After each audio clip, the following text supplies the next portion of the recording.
ದೇವರು ಪ್ರೀತಿಸುವ ಪ್ರೀತಿಯ ಬಿಗ್ ಜೆ ಟಿ ವಿ ಪ್ರಿಯ ವೀಕ್ಷಕರಿಗೆ ನಮ್ಮ ಕರ್ತನಾದ ಯೇಸು ಕ್ರಿಸ್ತನ ಹೆಸರಿನಲ್ಲಿ ನಿಮ್ಮನ್ನು ವಂದಿಸಿ ಸ್ವಾಗತ ಬಯಸ್ತಿದ್ದೇವೆ. ಬನ್ನಿರಿ, ಇಂದು ನಾವು ದೇವರ ವಾಕ್ಯವನ್ನು ಅಧ್ಯಯನ ಮಾಡಿಕೊಳ್ಳೋಣ. ಇಂದಿನ ನಮ್ಮ ಅಧ್ಯಯನ ಕೊಲೊಸ್ಸೆಯರಿಗೆ ಬರೆದ ಪತ್ರಿಕೆ, the epistle to the Colossians, chapter 1, ಮೊದಲನೇ ಅಧ್ಯಾಯ. ಕೊಲೊಸ್ಸೆಯರಿಗೆ ಬರೆದ ಪತ್ರಿಕೆ ಮೊದಲನೇ ಅಧ್ಯಾಯದಲ್ಲಿ ನಾವು ನೋಡುವಾಗ ಕ್ರಿಸ್ತನನ್ನು ಪ್ರಥಮವಾಗಿ ಇಡುವುದರ ಬಗ್ಗೆ, ಇರುವುದರ ಬಗ್ಗೆ, ತಿಳಿಯುವುದರ ಬಗ್ಗೆ, ಕಾಣುವುದರ ಬಗ್ಗೆ ನಾವು ನೋಡ್ತೇವೆ ರೀ. ಕ್ರಿಸ್ತನಿಗೆ ಪ್ರಥಮ ಸ್ಥಾನ ಕೊಡುವಂಥದ್ರ ಬಗ್ಗೆ, ಕೊಟ್ಟಿರುವಂಥದ್ರ ಬಗ್ಗೆ, ಕೊಡಬೇಕಾದ ರೀತಿಯ ಬಗ್ಗೆ ನಾವು ನೋಡ್ತೇವೆ. ಆದ ಕಾರಣ ಇಂದಿನ ನಮ್ಮ ಅಧ್ಯಯನದ ವಿಷಯ ಈ ರೀತಿಯಾಗಿರ್ತದೆ. ಕೊಲೊಸ್ಸೆ ಮೊದಲನೇ ಅಧ್ಯಾಯದಿಂದ ನಮ್ಮ ಅಧ್ಯಯನ ಅದೇನಂತ ಹೇಳಿದ್ರೆ 15 secrets of putting Christ first in all things. ಎಲ್ಲದರಲ್ಲಿ ಕ್ರಿಸ್ತನನ್ನು ಪ್ರಥಮವಾಗಿಡುವುದರ 15 ರಹಸ್ಯಗಳು. ಕ್ರಿಸ್ತನನ್ನು ಮೊದಲನೇದಾಗಿ ನಮ್ಮ ಜೀವನದಲ್ಲಿ ಇಡಬೇಕು. ಹಾಗಾದರೆ ಅದರ ರಹಸ್ಯಗಳು 15 ಇವೆ. 15 secrets of putting Christ first in all things. ನಮ್ಮ ಜೀವನದಲ್ಲಿ ಅಷ್ಟೇ ಅಲ್ಲ, ಎಲ್ಲದರಲ್ಲಿ ನಮ್ಮ ಜೀವನದಲ್ಲಿ ಒಳಗೊಂಡು. ಹಾಗಾದರೆ ಒಂದೊಂದಾಗಿ ಈ 15 ರಹಸ್ಯಗಳನ್ನು, ಕ್ರಿಸ್ತನನ್ನು ಹೇಗೆ ಪ್ರಥಮವಾಗಿಡುವುದು, ಪ್ರಥಮವಾಗಿರಿಸುವುದು, ಆದ್ಯತೆಯನ್ನು ನೀಡುವುದು ಎಂಬುದರ ಕುರಿತಾಗಿ ನಾವು ಧ್ಯಾನ ಮಾಡುವಾಗ, ಪ್ರಿಯ ಪವಿತ್ರ ಆತ್ಮನು ನಮ್ಮೊಂದಿಗಿದ್ದು ನಮ್ಮನ್ನು ನಡೆಸಿ ಈ ಗ್ರಂಥಕರ್ತವನ್ನು ಬರೆದ ಆತನು ತನ್ನ ಸಹಾಯವನ್ನು, ತನ್ನ ಉತ್ತೇಜನವನ್ನು, ತನ್ನ ಪ್ರೋತ್ಸಾಹವನ್ನು, ತನ್ನ ಬೆಂಬಲವನ್ನು, ತನ್ನ ಸಹಾಯವನ್ನು, ತನ್ನ ಪ್ರಕಟಣೆಯನ್ನು ನಮಗೆ ದಯಪಾಲಿಸಲಿ. ಯಾಕಂದರೆ ನಾವು ನಿಸ್ಸಹಾಯಕರು. ನಾನು ನಿಸ್ಸಹಾಯಕನು. ಯಾಕಂದರೆ ದೇವ್ರ ವಾಕ್ಯವನ್ನು ಓದಲಿಕ್ಕೆ ದೇವ್ರ ಸಹಾಯ ನಮ್ಗೆ ಬೇಕೇ ಬೇಕು. ನಮ್ಮ ಸ್ವಂತ ಶಕ್ತಿಯಿಂದ, ನಮ್ಮ ಸ್ವಂತ ಭಕ್ತಿಯಿಂದ ಅದು ಸಾಧ್ಯವಾಗಲ್ಲ, ಸಾಕಾಗಿರುವುದಿಲ್ಲ ಕೂಡ. ಮೊದಲನೇ ರಹಸ್ಯ ನಂಬಿಕೆ. ಯಾವುದಕ್ಕೆ ನಂಬಿಕೆ? ಕ್ರಿಸ್ತನನ್ನು ಪ್ರಥಮವಾಗಿರಿಸುವುದರ ರಹಸ್ಯ. The first secret of putting Christ first. ಕ್ರಿಸ್ತನನ್ನು ನಮ್ಮ ಜೀವನದಲ್ಲಿ ಪ್ರಥಮವಾಗಿ ಇರಿಸಬೇಕಾದರೆ ಮೊದಲನೇ ರಹಸ್ಯ ಏನಂದರೆ ನಂಬಿಕೆ. ಕೊಲೊಸ್ಸೆ 1:4 ವಚನ. ಕೊಲೊಸ್ಸೆ ಮೊದಲನೇ ಅಧ್ಯಾಯ 4 ವಚನದಲ್ಲಿ, ಏಕೆಂದರೆ ಕ್ರಿಸ್ತ ಯೇಸುವಿನಲ್ಲಿ ನೀವಿಟ್ಟಂಥ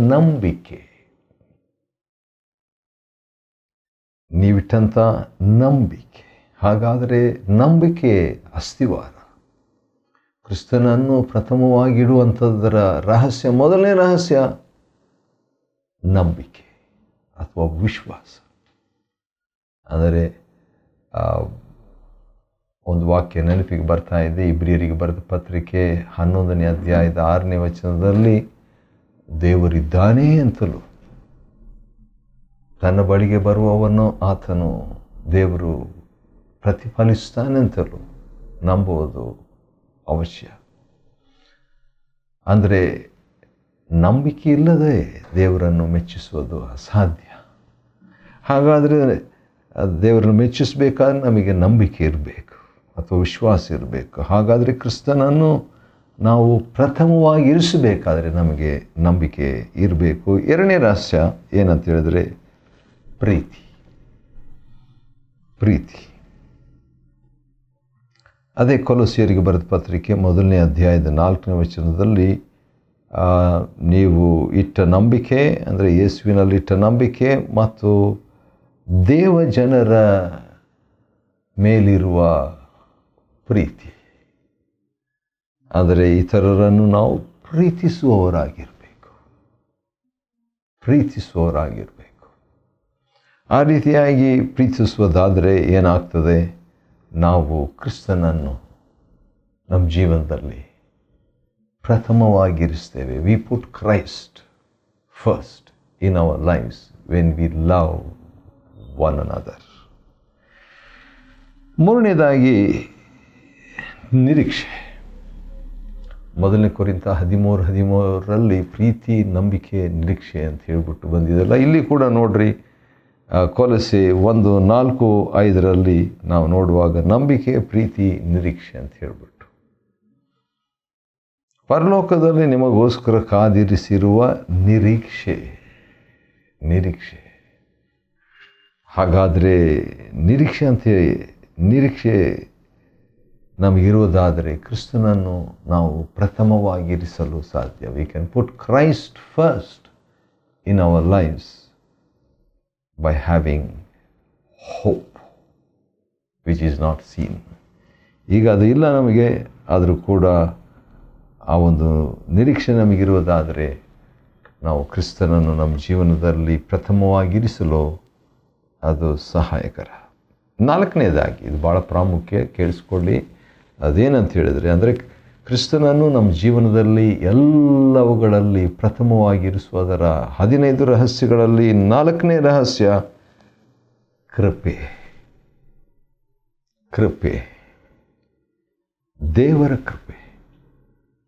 ದೇವರ ಕೃಪೆಯನ್ನು ಕೇಳಿ ತಿಳಿದುಕೊಂಡ ದಿವಸದಿಂದ ನಿಮ್ಮ ಬಳಿಗೆ ಬಂದ ಆ ಸುವಾರ್ತೆಯು ಲೋಕದಲ್ಲೆಲ್ಲ ಫಲ ಕೊಟ್ಟಂತೆ ನಿಮ್ಮಲ್ಲಿಯೂ ಫಲ ಕೊಟ್ಟು ವೃದ್ಧಿಯಾಗುತ್ತಿದೆ ಅಂತ ಹೇಳ್ಬಿಟ್ಟು ಕೊಲೊಸ್ಸಿಯರಿಗೆ ಪೌಲನು ಭಾಳ ಸ್ಪಷ್ಟವಾಗಿ ಬರೆದಂಥ ಒಂದು ಸಂಗತಿ ಇದು.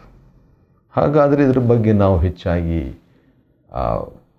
ಚಿಂತಿಸೋದು ಬೇಡ, ಅಥವಾ ಯಾಕಂತ ಹೇಳಿದರೆ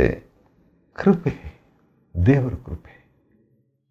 ಈ ದೇವರ ಕೃಪೆ ನಮಗಿರುವುದರಿಂದ ಏನಾಗ್ತದೆ ಅಂತ ಹೇಳಿದರೆ, ನಾವು ಕ್ರಿಸ್ತನನ್ನು ನಮ್ಮ ಜೀವನದಲ್ಲಿ ಪ್ರಥಮವಾಗಿರಿಸಲು ಸಾಧ್ಯ. We can put Christ first in our lives by the grace of God, ದೇವರ ಕೃಪೆಯಿಂದ. 5ನೇದಾಗಿ ಲರ್ನಿಂಗ್ ಸ್ಪಿರಿಟ್, ಕಲಿತುಕೊಳ್ಳುವುದು. ಯಾಕಂತ ಹೇಳಿದ್ರೆ 7ನೇ ವಚನ ಕೊಲೊಸ್ಸೆ 1:7 ಬರೆದಿರುವಂಥ ಮಾತು ಏನಂದರೆ, ನೀವು ನಮ್ಮ ಪ್ರೀತಿಯ ಜೊತೆ ಸೇವಕನಾದ ಎಪಫ್ರನಿಂದ ಕಲಿತುಕೊಂಡಿದ್ದೀರಿ. ಸೊ ಒಬ್ಬರಿಂದ ಒಬ್ಬರು ಕಲಿಯೋದು ಭಾಳ ಇಂಪಾರ್ಟೆಂಟ್. ಉಡುಪಿಯಲ್ಲಿ ಸ್ಯಾಮ್ ಚಲುದೊರೆ ಅವರ ಕೂಟ ನಾನು 3 ಅಥವಾ 4 ಅಥವಾ 5 ಕೂಟಗಳಲ್ಲಿ ಅವರು ಮಾತಾಡಿದರು. ಒಂದೊಂದರಲ್ಲಿಯೂ ಹೊಸ ಸಂಗತಿಯನ್ನು ನಾನು ಕಲಿತುಕೊಳ್ಳುವಂತೆ ದೇವರು ಸಹಾಯ ಮಾಡಿದರು. ಅದರಲ್ಲಿ ಸಂಕ್ಷಿಪ್ತವಾಗಿ 2 ವಿಷಯ ಹೇಳ್ತೀನಿ. ಒಂದು, ಸುಮಾರು 44 ವರ್ಷಗಳಿಂದ ನನಗೊಂದು ಪ್ರಶ್ನೆ ಇತ್ತು. ಆ ಪ್ರಶ್ನೆ ಏನಂದರೆ, ಯೇಸು ಕ್ರಿಸ್ತನು ನಮ್ಮ ಪಾಪಕ್ಕಾಗಿ ಮಾತ್ರ ಸತ್ತನ? ಯೇಸು ಕ್ರಿಸ್ತನು ನಮ್ಮ ರಕ್ಷಕನು, ನಮ್ಮ ಒಡೆಯನಾಗಿರುವ ಯೇಸು ಸ್ವಾಮಿ ನಮ್ಮ ಪಾಪಕ್ಕಾಗಿ ಸತ್ತಿದ್ದಾರೆ. ಹೌದದು ನಿಜ. ಆದರೆ ನಮ್ಮ ಅಪರಾಧ ಮನಸ್ಸಾಕ್ಷಿಗಾಗಿ, ನಮ್ಮ ಅಪರಾಧ ದೋಷಕ್ಕಾಗಿ, ನಮ್ಮ ಪಾಪದ ಪರಿಣಾಮಕ್ಕಾಗಿ, ನಮ್ಮ ಪಾಪದ ದಂಡನೆಗಾಗಿ ಪ್ರಾಣ ಕೊಟ್ಟಿದ್ದಾರಾ ಅನ್ನುವಂಥ ಒಂದು ಪ್ರಶ್ನೆ ಬಹಳ ಕಾಲದಿಂದ ಇತ್ತು ನನಗೆ, 40 ವರ್ಷಕ್ಕಿಂತಲೂ ಹೆಚ್ಚಾಗಿ. Has Christ died for my guilt? ಹೌದು, ನನ್ನ ಪಾಪಕ್ಕಾಗಿ, ನನ್ನ ಅಪರಾಧಕ್ಕಾಗಿ, ನನ್ನ ದ್ರೋಹಕ್ಕಾಗಿ, ನನ್ನ ಅನ್ಯಾಯಕ್ಕಾಗಿ, ನನ್ನ ಕೆಟ್ಟತನಕ್ಕಾಗಿ, ಇವೆಲ್ಲ ಗೊತ್ತು. ಆದರೆ ನನ್ನ ಅಪರಾಧ ಮನಸ್ಸಾಕ್ಷಿಗಾಗಿ ಪ್ರಾಣ ಕೊಟ್ಟಿದ್ದಾರೆ ಎಂಬುದಾಗಿ ನೋಡುವಾಗ ಭಾಳ ಕಾಲದಿಂದ ಇತ್ತು. ಆ ಪ್ರಶ್ನೆಗೆ ಉತ್ತರ ಈ ಕೂಟಗಳಲ್ಲಿ ಸಿಕ್ತು, ಕಲಿತುಕೊಂಡೆ. ಇನ್ನೊಂದು ಪ್ರಶ್ನೆ ಕೂಡ ಅವ್ರನ್ನ ಕೇಳಬೇಕು ಅಂತ ಹೇಳ್ಬಿಟ್ಟು ನಾನು ಯೋಚನೆ ಮಾಡ್ತಾ ಇದ್ದೆ. ರಾತ್ರಿ ನಿದ್ರೆ ಬರಲಿಲ್ಲ, ಸುಮಾರು 1, 2, 3 ಗಂಟೆ ಆಗಿರ್ಬೋದು. ಒಂದು ಪ್ರಶ್ನೆ ಕೇಳಬೇಕು ಈ ದೇವ್ರ ಸೇವಕರ ಹತ್ರ, ಯಾಕಂದರೆ ಭಾಳ ಕಾಲದಿಂದ ನನಗೊಂದು ಹೋರಾಟ ಇದೆ, ನನಗೊಂದು ಸವಾಲಿದೆ, ನನಗೊಂದು ಸಮಸ್ಯೆ ಇದೆ, ಐ ನೀಡ್ ಹೆಲ್ಪ್, ನನಗೊಂದು ಸಹಾಯ ಬೇಕು. ಅದೇನಂತೇಳಿದರೆ ಪ್ರಾರ್ಥನೆಯಲ್ಲಿ ನನ್ನ ಕಾನ್ಫಿಡೆನ್ಸು ಹೆಚ್ಚಿಸಿಕೊಳ್ಳುವಂಥದ್ದು ಹೇಗೆ? How can I raise the confidence in my prayer? ಭಾಳ ಕಾಲದಿಂದ ಇತ್ತು ಇದು ಕೂಡ, ಅಂದರೆ ವರ್ಷಾನುಗಟ್ಟಲೆ ಇರಲಿಲ್ಲ, ಕೆಲವು ತಿಂಗಳಿಂದ ಇತ್ತು. ಆದರೆ ಅದಕ್ಕೆ ಉತ್ತರ ಸಿಕ್ಬಿಡ್ತು. ಭಾಳ ಸಂತೋಷಪಟ್ಟೆ, ಕಲಿತುಕೊಂಡೆ. ಅದೇ ರೀತಿಯಾಗಿ ಇಲ್ಲಿ ಎಫಫ್ರನಿಂದ ಕಲಿತುಕೊಂಡಿರಿ, ಕೊಲೊಸ್ಸೆಯರೇ ನೀವು ಕಲಿತುಕೊಂಡಿರಿ, ಯು ಆರ್ ಲರ್ನಿಂಗ್ ಪೀಪಲ್, ನೀವು ಕಲಿತುಕೊಂಡಿದ್ದೀರಿ ಅಂತ. ಹಾಗಾದರೆ ನಾವು ಕ್ರಿಸ್ತನನ್ನು ನಮ್ಮ ಜೀವನದಲ್ಲಿ ಪ್ರಥಮವಾಗಿ ಇರಿಸಬೇಕಾದರೆ ಇತರರಿಂದ ಕಲಿಯಬೇಕು. We must learn from others. ಆರನೇದಾಗಿ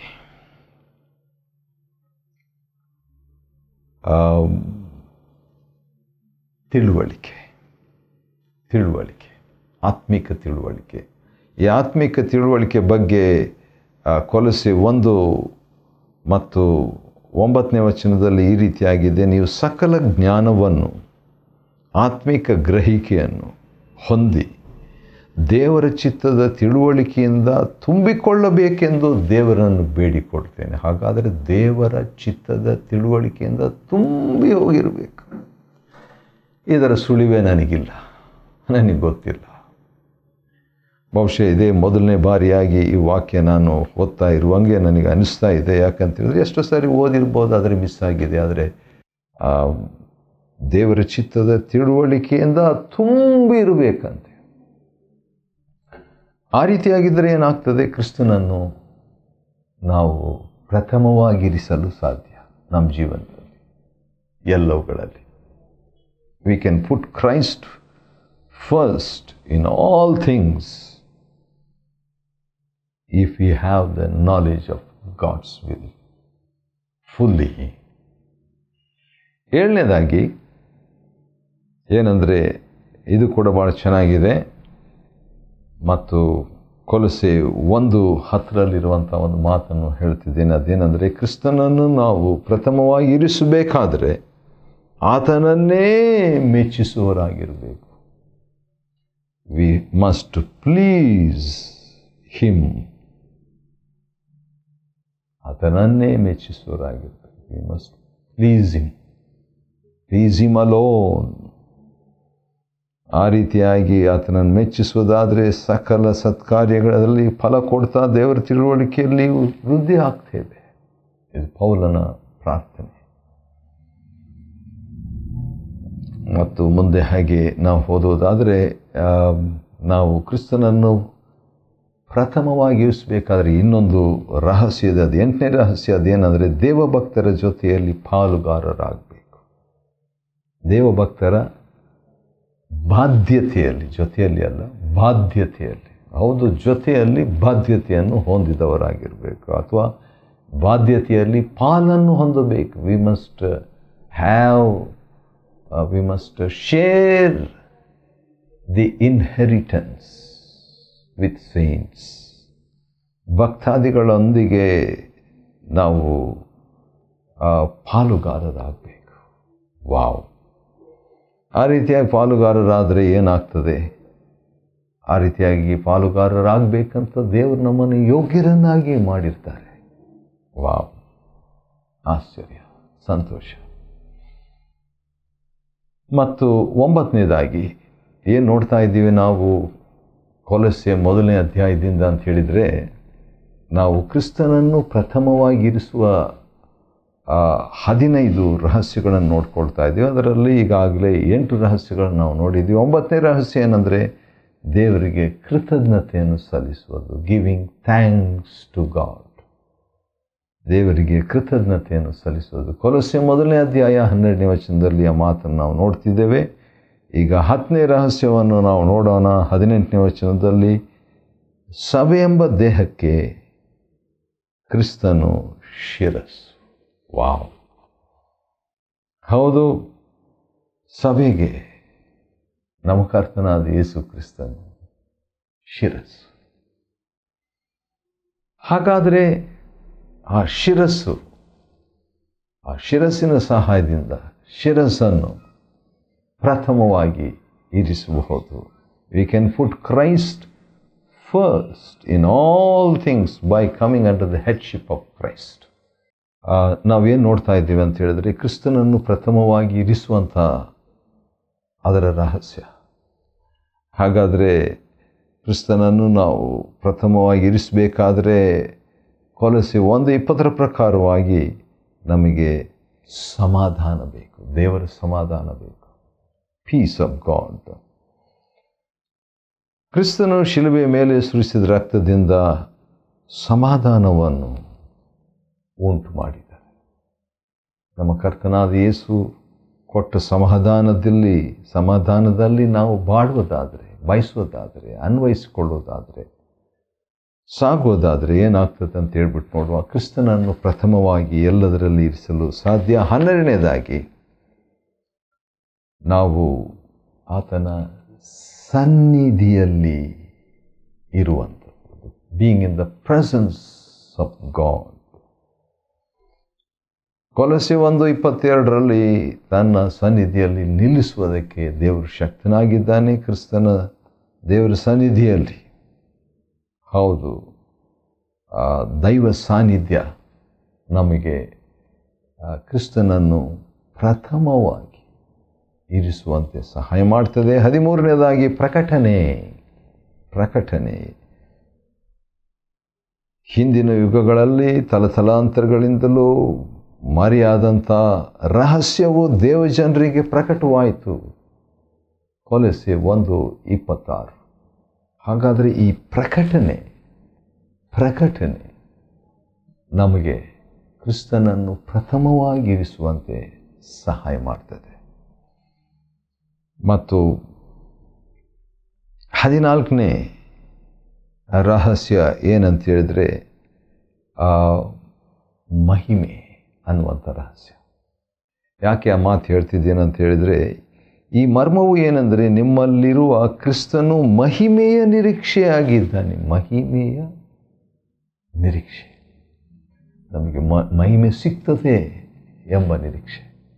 ಎಲ್ಲರೂ ಪಾಪ ಮಾಡಿ ದೇವರ ಮಹಿಮೆಯನ್ನು ಹೊಂದದೇ ಹೋಗಿದ್ದಾರೆ, ಅದು ರೋಮ 3:23. ಆದರೆ ಮಹಿಮೆಯ ನಿರೀಕ್ಷೆಯನ್ನು ನಮ್ಮ ಕರ್ತನಾದ ಯೇಸು ಕೊಡುವಾತನಾಗಿದ್ದಾನಂತ ಕೊಲೊಸ್ಸೆ 1:27 ಆ ಮಹಿಮೆಯ ನಿರೀಕ್ಷೆ ನಾವು ಹೊಂದುವುದಾದರೆ, ಅಥವಾ ಮಹಿಮೆಯಲ್ಲಿ ಪಾಲು ವಹಿಸುವುದಾದರೆ, 1 ಕೊರಿಂಥ 2:7 ಪ್ರಕಾರವಾಗಿ ಏನಾಗ್ತದೆ ಅಂತ ಹೇಳ್ಬಿಟ್ಟು ನೋಡುವಾಗ, ಆ ಅನುಭವ ನಮ್ಮನ್ನು, ಆ ಮಹಿಮೆ ನಮ್ಮನ್ನು ಕ್ರಿಸ್ತನನ್ನು ಪ್ರಥಮವಾಗಿರಿಸುವಂತೆ ಮಾಡುತ್ತೆ. ಕೊನೆಯದಾಗಿ ನಾವೇನು ನೋಡ್ತಾ ಇದ್ದೀವಿ ಅಂತ ಹೇಳಿದರೆ, ಕ್ರಿಸ್ತನನ್ನು ಎಲ್ಲದರಲ್ಲಿ ಪ್ರಥಮವಾಗಿರಿಸುವುದರ ರಹಸ್ಯ, the secret of putting Christ first in all things. ಏನದು ಸೀಕ್ರೆಟು? 15ನೇ ಸೀಕ್ರೆಟ್ ಏನಂತ ಹೇಳಿದರೆ, ಶಕ್ತಿ, ದೇವರ ಶಕ್ತಿ ಅಥವಾ ದೇವರ ಬಲ. 29ನೇ ವಚನ ಕೊಲೊಸ್ಸೆ 1:26, ನನ್ನಲ್ಲಿ ಬಲದಿಂದ ಕಾರ್ಯ ಮಾಡುವ ಆತನ ಕೆಲಸಕ್ಕನುಸಾರವಾಗಿ ನಾನು ಸಹ ಪ್ರಯಾಸ ಪಡ್ತೇನೆ. ಯಾವುದಕ್ಕಾಗಿ ಅಂದರೆ ಕ್ರಿಸ್ತನಿಗಾಗಿ. ಎಂಥ ಕ್ರಿಸ್ತನು? 17ನೇ ವಚನದಲ್ಲಿ ಈ ರೀತಿಯಾಗಿದೆ, ಅಥವಾ 18ನೇ ವಚನ, ಎಲ್ಲದರಲ್ಲಿಯೂ ಪ್ರಥಮ ಸ್ಥಾನ ಹೊಂದುವಂತೆ. Wow, that he might be the first person in all things. ಇನ್ನೊಂದು ಸರಿ ನಾನು 16-17 ಒಂದು ಮಾತನ್ನು ಕೊಲೊಸ್ಸೆ 1:16-17 ಹೌದು, ಸರ್ವವು ಈತನಿಂದಲೂ ಅಥವಾ ಕ್ರಿಸ್ತನಿಂದಲೂ ಕ್ರಿಸ್ತನಿಗಾಗಿಯೂ ಸೃಷ್ಟಿಸಲಾಯಿತು. ಕ್ರಿಸ್ತನು ಎಲ್ಲದಕ್ಕೂ ಮೊದಲಿದ್ದಾತನು, ಕ್ರಿಸ್ತನಲ್ಲಿಯೇ ಸಮಸ್ತವ ನೆಲೆಯಾಗಿದೆ. ಕ್ರಿಸ್ತನೇ ಆದಿಯಾಗಿದ್ದು ಎಲ್ಲದರಲ್ಲಿಯೂ ಪ್ರಥಮ ಸ್ಥಾನ ಹೊಂದಿರುವಂತೆ ಅಂತ ನೋಡ್ತೇವೆ. ಕೊಲೊಸ್ಸೆ 1ನೇ ಅಧ್ಯಾಯದಿಂದ ಕ್ರಿಸ್ತನನ್ನು ಪ್ರಥಮವಾಗಿರಿಸುವ, ಎಲ್ಲದರಲ್ಲಿ ಪ್ರಥಮವಾಗಿರಿಸುವ 15 ರಹಸ್ಯಗಳನ್ನು ಅಧ್ಯಯನ ಮಾಡಿಕೊಳ್ಳುವಂತೆ ದೇವರು ಕೊಟ್ಟ ಕೃಪೆಗಾಗಿ ಆತನ ಸ್ತೋತ್ರವಾಗಲಿ. ದೇವರು ನಿಮ್ಮನ್ನು ಆಶೀರ್ವದಿಸಲಿ.